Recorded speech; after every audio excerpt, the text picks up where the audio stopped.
We made a pledge, we didn't stick to it, and for that I am sorry. This is better now a Lib Dem. I am sorry. Number 1. We want to see tuition fees removed, and we will resist, vote against, campaign against any lifting of that cap on tuition fees. The big one. At the heart of the Lib Dems' 2010 election campaign was a promise to scrap unfair tuition fees.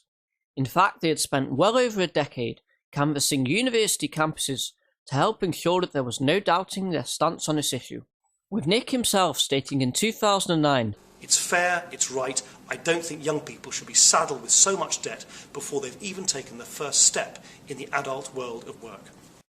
With every one of the 57 elected Liberal Democrat MPs signing an NUS pledge that they would vote against any future tuition fee increases under any circumstance.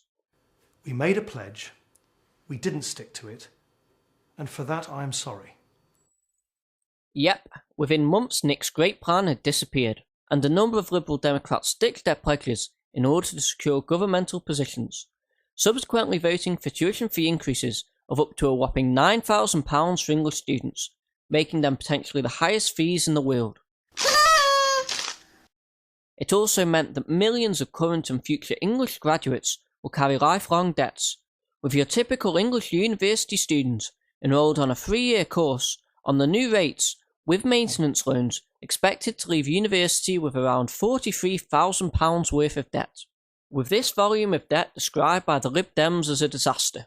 Still, Nick's alright, and he even had the balls to claim that these reforms will create a fair and bright future for universities. There's a fair and bright future for our universities.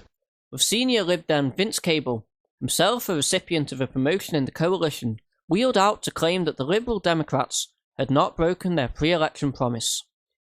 No, we haven't betrayed anybody. No, we didn't make a promise, but it's not an issue of trust.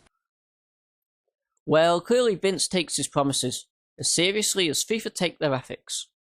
And yep, it absolutely is an issue of trust, with St Nick himself admitting in leaked papers before the changes were voted through that his credibility would be shot to pieces if he broke his pre-election promise. Although this didn't stop him writing to his fellow Lib Dem MPs before the vote, urging them to tear up their pre-election pledge to oppose fee increases.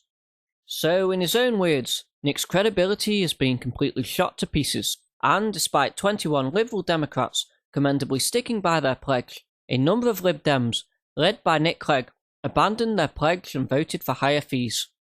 So famous was this betrayal that as well as landing Nick a senior government role and pay rise, it also got its own Wikipedia page where Nick is affectionately described as a liar, and led to a series of protests and riots.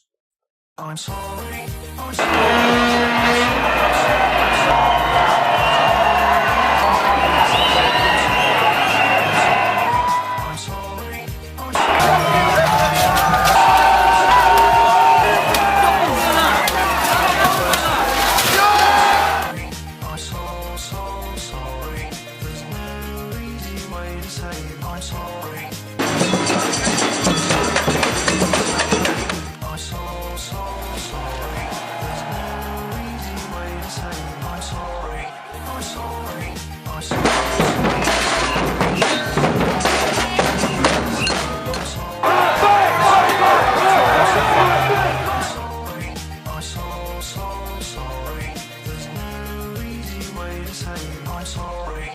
And, along with these riots, this betrayal has led to not only generations of increased student debt, but a dramatic drop in the number of students from disadvantaged backgrounds heading to university. Still, it's not all bad. This decision has led to Lib Dem student support dramatically dropping, and we did get a nice apology from our Nick. I'm sorry. But, despite reports that Nick is planning to campaign on this issue again, this time going for a £6,000 cap, the Liberal Democrats' pledge to scrap unfair tuition fees and vote against any rise in fees is a promise broken.